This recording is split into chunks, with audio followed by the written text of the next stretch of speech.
చాలా చాలా కాలమైంది. ఒక ఆహ్లాదకర వాతావరణం, ఉభయత్ర ఆనందాన్ని పంచుకునే అద్భుతమైనటువంటి ఈ వేదిక ప్రేమ అభిమానం తప్ప ఇంకేమీ చోటు చేసుకొని చాలా చక్కటి పవిత్రమైనటువంటి అభిమాన వేదిక. ఏమని చెప్పను, ఎలాగని చెప్పను. నిజంగా చూస్తూ ఉంటే ఇన్ని సంవత్సరాలు ఈ సంవత్సర కాలంలో ఈ స్పందన, ఈ వైబ్రేషన్స్ నిజంగా మిస్ అయ్యాను. వచ్చిన క్షణం దగ్గర నుంచి కూడాను ప్రతి సెకండ్ కూడాను ఒక ఉద్వేగానికి లోనవుతున్నాను. ఇది కదా నా ఇల్లు, ఇది కదా నా మనుషులు, వీళ్ళు కదా నా సొంత మనుషులు, వీళ్ళు కదా నా ఆత్మ బంధువులు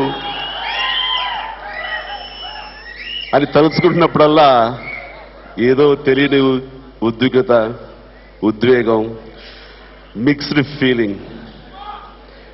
బట్ ఏదైనా సరే ఆ విధి ఎలాగ డ్రైవ్ చేస్తే, ఎలాగ నిర్దేశిస్తే ఆ రకంగా వెళ్ళడం అన్నది మానవుడి యొక్క కర్తవ్యం. ఆ రకంగా కాలానుగుణంగా ప్రజల అభీష్టానికి అనుగుణంగా ముందుకు సాగుతూ వెళుతూ ఉన్నాను. దేనికైనా సరే తల వంచి స్వీకరించడం, ఏదైనా సరే శిరోధార్యంగా భావించడం, ఇది మాత్రమే తెలుసు. ఎక్కడైనా సరే ఒకటే నమ్ముకున్నాను కష్టాన్ని, ఏదైనా సరే ఒకటే ధ్యేయం. ఇటు ప్రేక్షకులకు కానివ్వండి, అటు ప్రజలకు కానివ్వండి, వాళ్ళకి అన్ని విధాలుగా నేను నా వంతు సహాయం సహకారం అందించడం, వాళ్ళని ఆనందింప చేయటం.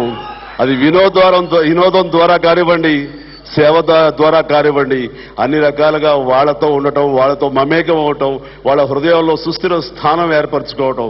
దానికి గాను ఎక్కడున్నా నాకు ఆనందమే. ఒక్కొక్కసారి ఒక ఆడపడుచుని చూస్తే పుట్టింటికి వచ్చినప్పుడు ఎంతో ఆనందంగా ఉంటుంది. తన బాధ్యత మాత్రం అత్తవారింట్లో భర్త దగ్గరే ఉండాలి. ఆ రకంగా అలా అనుకున్నా ఈ రోజు నా వాళ్ళ మధ్య నేను ఇలా ఉండటం అన్నది చాలా చక్కటి అనుభూతి. ఆ అనుభూతి చాలా నెలల తర్వాత నాకు ఇచ్చినటువంటి 50 మంది యూనిట్ సభ్యులకు ఇక్కడికి వచ్చిన తర్వాత కరతాళ ధ్వనులతోటి నాకు ఆశీస్సు అందజేస్తున్న 50 మంది నా అభిమానులకు, శ్రేయోభిలాషులకు అందరికీ కూడాను శిరస్సు వచ్చి నమస్కరిస్తున్నాను.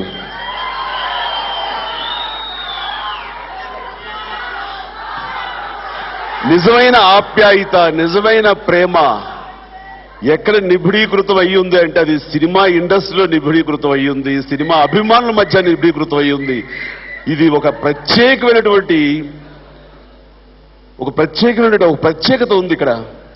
ఇది రాజకీయాల్లో చూడం. రాజకీయాల్లో ఎవరికి వారే యమునా తీరేట్లుగా ఉంటారు. ఎక్కడికక్కడ వాళ్ళ స్వలాభాలు ఉంటాయి, స్వార్థాలు ఉంటాయి, వాళ్ళ ఎత్తుగడలు ఉంటాయి. కానీ ఇక్కడ ఒకటే, ఏదైనా బాగుంది అంటే మనస్ఫూర్తిగా అందరూ కుటుంబ సభ్యులా వచ్చి ఆ వ్యక్తులు అలాగ పైకి లేపి వాళ్ళు ఎత్తుతారే తప్ప ఎత్తు గడలకు మాత్రం ఛాన్స్ ఇవ్వరు. అలాంటి ఆప్యాయత, ఆహ్లాదకర వాతావరణం ఈ రోజున చవి చూస్తున్నాను. 30 ఏళ్ళు చవి చూశాను, 30 ఏళ్ళు అనుభవించాను. మళ్ళీ ఇక్కడికి వచ్చిన తర్వాత అదే వాతావరణం, అదే ఆరోగ్యకరమైనటువంటి పలకరింపులు, ఆప్యాయతల మధ్య నిజంగా చాలా చాలా ఆనందంగా ఉంది. ఈ రోజున నేను మిస్ అయ్యాను. చిరంజీవి సినిమాలు చేయాలి, మళ్ళీ ఒక్క సినిమా అయినా సరే చేయాలి అని అందరూ అంటుంటే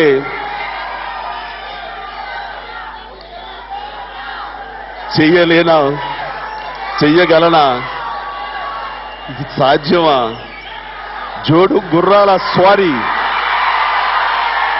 చరణ్ అద్భుతంగా గుర్రం మీద స్వారీ చేశాడు. అలాంటిది నేను ఈ జోడు గుర్రాల స్వారీ చేయగలనా? ఈ 2 పడవల ప్రయాణం కుదురుతుందా?